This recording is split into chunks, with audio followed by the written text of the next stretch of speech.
Hello বন্ধুরা, সকলকে স্বাগত আমার চ্যানেল বৃষ্টিবান টাতে। সবাই কেমন আছেন? হ্যাপি থাকবেন, পজিটিভ থাকবেন। জেন্ডার স্পেসিফিক রিডিং এটা একদম নয়, আমার ভিএস মেল অথবা ফিমেল যে কেউ হতে পারে। Timeless collective general energy pick করা বলে সবসময় সব কথা আপনার সাথে রেজোনেট নাও করতে পারে। টাইমলেস হওয়ার জন্য আপনার সামনে যখন রিডিংটা আসবে আপনি এখান থেকে কোনো না কোনো গাইডেন্স কিন্তু পেয়ে যাবেন। All zodiac sign based reading কয়েকটা রাশি সিগনিফিকেন্ট থাকে বলে আমি সেগুলোকে মেনশন করে দিই। সর্বোপরি রিডিংয়ের এনার্জি যদি আপনার সাথে ম্যাচ হয়ে যায় তাহলে কিন্তু পুরো রিডিংটাই আপনার। আজকে দেখে নেওয়ার চেষ্টা করব আপনার পার্টনারের কারেন্ট এনার্জি কি, তার কিছু মেসেজও দেখে নেব। আপনার কারেন্ট এনার্জি ডিভাইনের গাইডেন্স কিছু থাকলে সেটাও দেখে নেওয়ার চেষ্টা করব। রিলেশনশিপের হ্যাপি মোমেন্টস ভাবতে পারেন, পার্সনের নাম ভাবতে পারেন, তার ছবিও ভাবতে পারেন। ডিভাইন গাইড করবেন আমার ভিউয়ার্স যার কথা ভেবে রিডিংটা দেখছেন, তার কারেন্ট এনার্জি কি।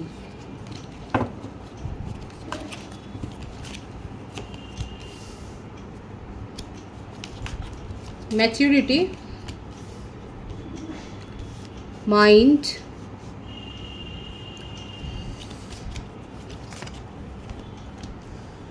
projection,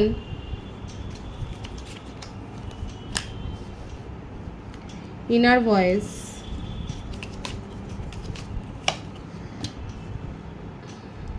transformation,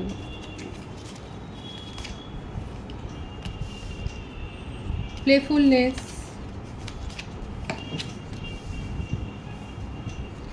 fighting, turning in,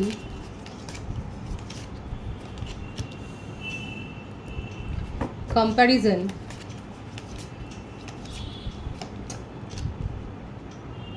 control, bottom of the deck, success,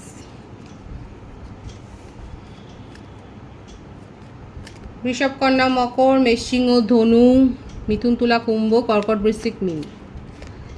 মীন রাশি, বৃশ্চিক রাশি, সিংহ রাশি,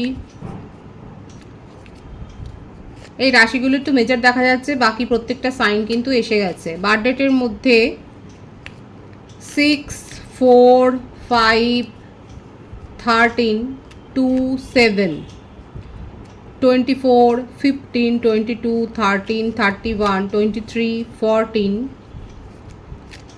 20, 11, 25, 16, ভাইস ভার্সা হতে পারে, এটা আপনারও হতে পারে। বার্থ মান্থের মধ্যে এপ্রিল, ফেব্রুয়ারি, মার্চ, জুলাই, জুন, মে, এই মাসগুলো বেশি দেখা যাচ্ছে। আপনাদের মধ্যে হয়তো এজ ডিফারেন্সটা বেশি নেই। স্টুডেন্ট, অফিস কলিগ,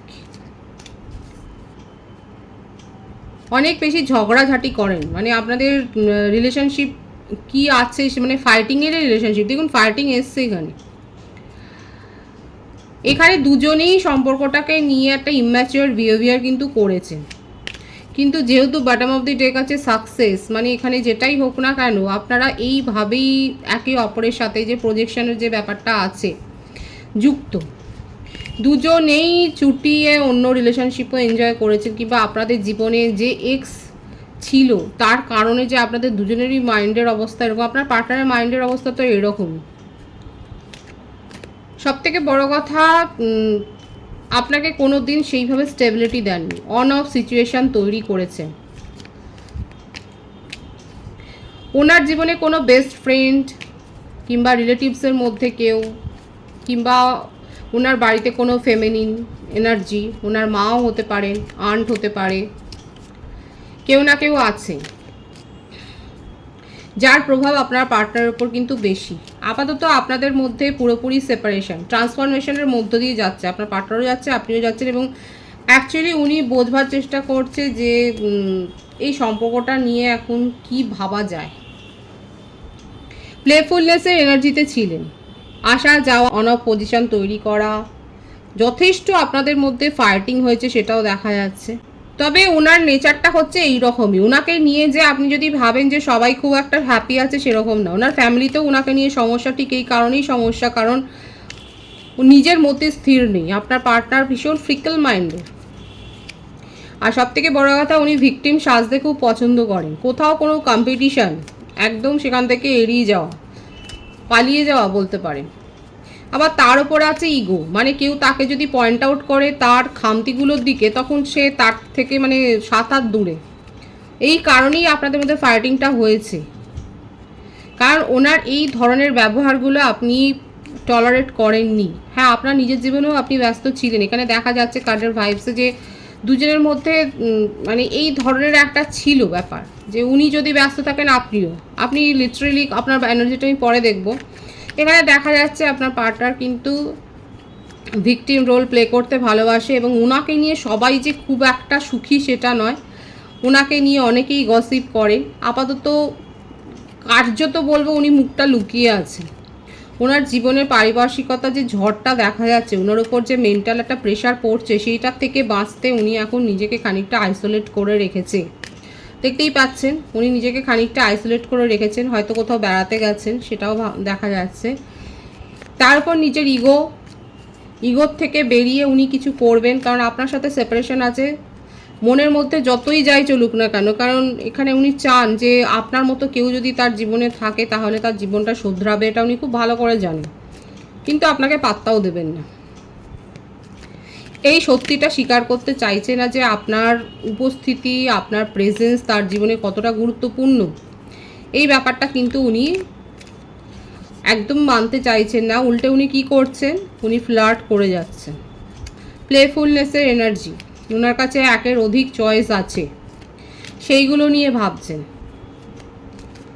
সেইগুলোকে এনজয় করার চেষ্টা করছেন এবং উপভোগ করারও চেষ্টা করছে, কিন্তু আলটিমেট কি হচ্ছে, আলটিমেট কিছু হচ্ছে না। সেখান থেকে উনি নিরাশাই পাচ্ছেন, কারণ উনি খুব ভালো করে জানেন যে আপনি যেভাবে উনাকে কন্ট্রোল, মানে আপনি যেভাবে উনাকে সাথ দিয়েছেন, যেভাবে সাপোর্টটা করেছেন, সেই সাপোর্টটা উনি পাচ্ছেন না। উনি যদি পেতেন, হ্যাঁ, এবার আপনার প্রশ্ন থাকতে পারে যে উনি যদি পেতেন তাহলে কি উনি মুভ অন করতেন? অবশ্যই করতেন,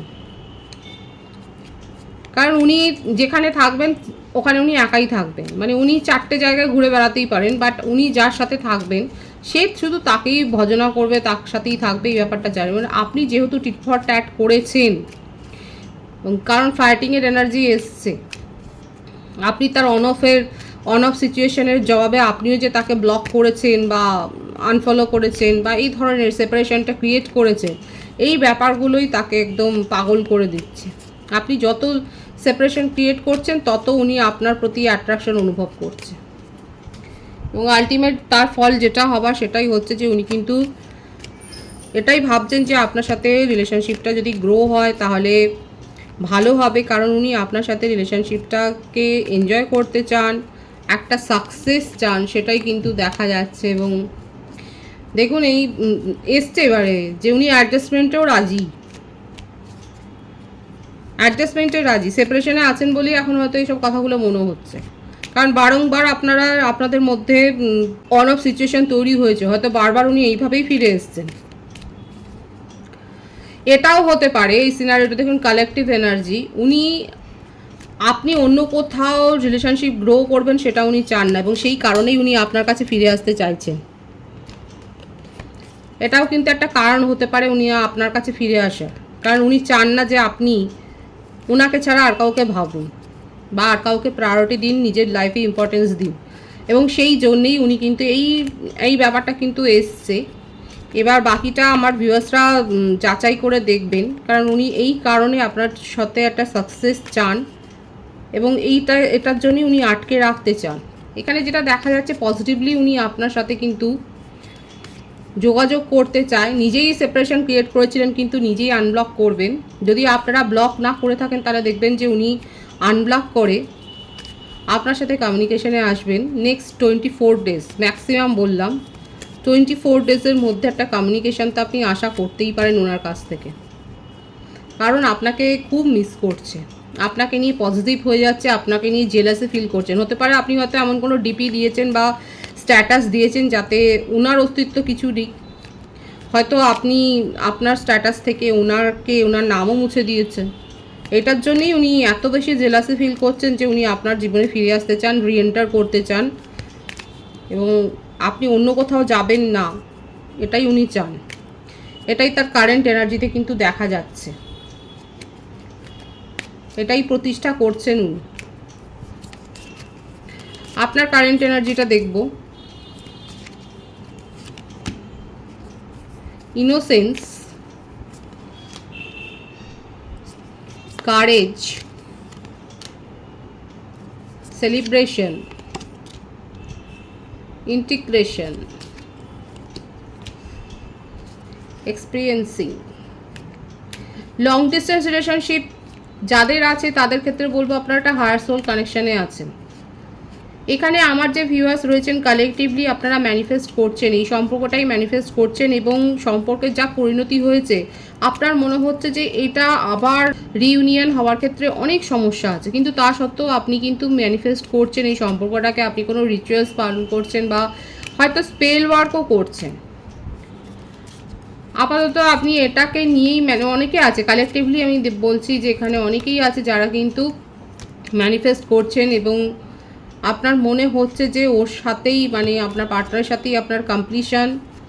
এবং এখানে একটা যারা ম্যানিফেস্ট করছেন, রিচুয়ালস করছেন, স্পেল ওয়ার্ক করছেন, সেক্ষেত্রে আপনারা কিন্তু একটা সুযোগ পাবেন, কারণ আপনার পার্টনার কিন্তু আপনার কাছে ফিরে আসছে শুধুমাত্র এই কারণে যে আপনি তার সাথেই থাকবেন।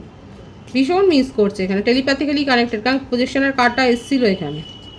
আপনারা একে অপরের থটটাকে শেয়ার করছেন এবং আপনি দেখুন ক্লিঙ্গিং টু দ্য পাস্ট। এই দেখুন কালেকটিভলি আমার ভিউয়ার্সরা পার্টনারকে ম্যানিফেস্ট করছেন, ভীষণ মিস করছেন এবং কোথাও না কোথাও তার এনার্জিও পিক করছেন। আবারও এসছে past life connection. Higher soul কানেকশানে অনেকে রয়েছেন আপনারা এবং মনে প্রাণে চাইছেন, এটাই ম্যানিফেস্ট করছেন যে রিউনিয়নটা হোক, আর আপনার পার্টনারও সাকসেস চায় কোথাও না কোথাও। দুজনের পজিটিভ থটটাই এখানে এক হয়ে যাচ্ছে, আপনি রিউনিয়ন করতে চান আর উনিও একটা ভিক্টরি চান এই সম্পর্কে। ফায়ার এবং ওয়াটার, দুজনেরই মনের মধ্যে এখন এইটাই ডিজায়ার যে সব কিছু ঠিকঠাক হয়ে যাক, এই ডিজায়ারটাই কিন্তু চলছে। দেখা যাক ঈশ্বরের কি ইচ্ছা আছে, ডিভাইনের গাইডেন্সটা আমি দেখবো যে ডিভাইন কি বলছে।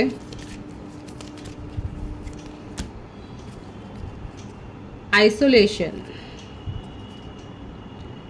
দ্য রেবেল, নথিংনেস,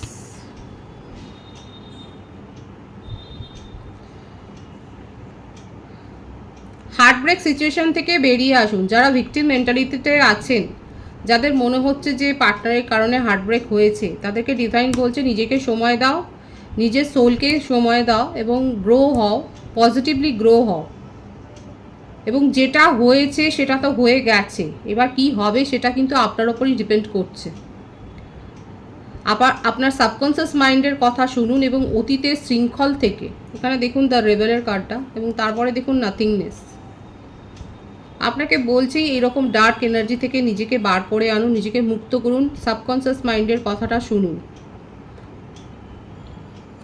অবচেতন মনের কথাটা শুনুন এবং ভিকটিম মেন্টালিটিতে থাকবেন না। যেটা হয়ে গেছে সেটা পাস্ট, ফিউচারটা আপনি ক্রিয়েট করতে পারেন, সেটার উপরই ফোকাসড হন, পজিটিভলি গ্রো করুন, নিজের সোলকে নিজেকে হিল করুন।